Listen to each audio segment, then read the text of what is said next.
My name's Tony Sperl. Currently, I'm a consultant in Skid Row and have been for 26 years, dealing with homeless people. I'm also executive director of the Sperl Family Foundation that deals with feeding and spaying and neutering feral cats in Skid Row and animal rescue directly connected to Skid Row. And I've been involved in animal rescue probably for about 50 years. There's a lot of people that don't even want to come here. It can be kind of dangerous. You got to know the terrain, and it's not really pretty. I mean, it's a lot more cleaned up than when I was here 20 years ago, but it's still not really a pretty place. And dealing with the heartbreak of some of these animals, the condition they're in, it's not good. It's heartbreaking, and people don't want to go through that kind of a trauma. I started here in October, I believe October the 14th of 1987. I came down here from being a policeman, and I originally started working for property owners in the railroad, providing security services, but more than security services, in between being a policeman and being security, representing their interests, and actually it was against homeless people. And almost immediately from day one, when I was down here, I saw the feral cats, my heart went out to them, and I started feeding them. And from that, I've had a continuous colony down here, more or less, for over 20 years. Going back to the late 80s, the neighborhood that we're in right now in the surrounding area, nobody lived here. Most of these buildings were abandoned, and there were some of the streets out here. You couldn't drive down the street because the entire street, from one end to the other, side to side, and lengthwise, was filled with garbage. LAPD wasn't doing anything over here. They didn't come east of Alameda. There were no police cars in here. This was a no man's land. It was left to the homeless people. Daryl Gates was the chief of police, I believe. They were doing like dog sweeps. And it was because they were getting complaints of dogs defecating on the ground, dogs barking at people, people going into their businesses and dogs were barking at them and they thought they were going to be bit. So it was homeless people that had pets that were not handling their animals in an effective manner. And by doing that, they opened the door for the city to react. After about a 10-year war with homeless people, right where we're standing was a dog. He had been hit by a car and he was in bad shape. And so I took him, and the homeless people really didn't want to give him up. I took him, I got him to a vet, they fixed him up, and after that I became the best of friends with the homeless people. And of course now it's changed. It's very clean and very trendy. Everybody wants to be here. You've had what I call yuppies and art people move in. I think there are like 25,000 people now living in downtown LA, where there's probably before, 10 years ago, 3,000 people living here. It's brought up the community, and there are people that are bringing money with them that will feed these animals, that will take in these animals, yet we still have homeless dogs and cats here.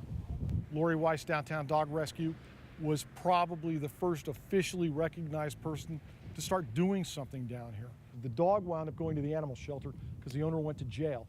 Lori Weiss would actually go to the animal shelter and pull the dog out and either hold on to it till they came out of jail or hand it off to another homeless person to take care of it. Almost every dog, homeless dog in downtown LA, is chipped to Downtown Dog Rescue. And my program, mainly in downtown LA, has been dealing with the cats, spay and neuter, and I've dealt with some dogs. Enough. I mean, I've got 2 of them in my car now.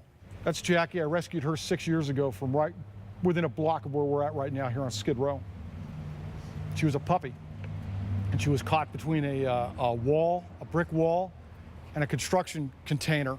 And my godson and I had to actually take out a couple of bricks, and I had to reach in to grab her, and when I did, she bit me. And it was love at first sight, and I've had her ever since. And then you can't see, I'll get her out in a minute. I got a German Shepherd. I also got her from within a block up that way. Her name's Sophie, and I've had her for 7 years. And because of abuse, she has some health problems. She's basically almost virtually blind, and she's pretty deaf. But other than that, she's very, very healthy and happy. And it's something else. I've recently moved from living in downtown LA for 18 years to the San Fernando Valley. But these dogs want to come back every day. They love walking through the neighborhood here. They don't want to be in a backyard in the San Fernando Valley. They don't want to live in Beverly Hills. They want to come to Skid Row every day. Sheba was born on Skid Row, okay? Sheba lived her entire life, all 16 years on Skid Row. We have no history of any other animal doing that. Sheba was the total road dog. She traveled everywhere with her owners. She had 1 million owners. She was covered in oil. She was the filthiest dog I've ever seen in my life, and she was happy and healthy, okay? On a night a little over a year ago, I'm driving down Alameda, and I see 2 Los Angeles police officers, and there was a dog lying on the curb, and the dog looked like Sheba. I got out, I examined her, and she was dead. She crossed Alameda, and it was one of those times that she just didn't make it, and they hit her and killed her. So I took custody of her body, and I took her to my building here in Little Tokyo, and the next morning I took her out to Cal Pet Crematory, had her cremated, picked her up for cremains the next day. I contacted Catherine at Catholic Workers, the Hippie Kitchen, where Sheba had lived outside the Hippie Kitchen forever. Everybody knew her. She was the official greeter at the Hippie Kitchen, and we actually had a full funeral. I truly believe that every animal should have a home and a backyard and a safe environment to live in. But the truth of the matter is, the way that these people really look after these animals, in a lot of ways they have a better life than somebody that just takes a dog and throws it in their backyard and doesn't pay attention to it. You've got people down here that actually hate themselves, but they love their dogs. They'll miss meals to keep their dogs fed.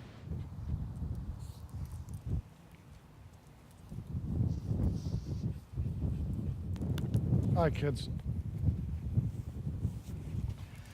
Let's take this hobo show on the road.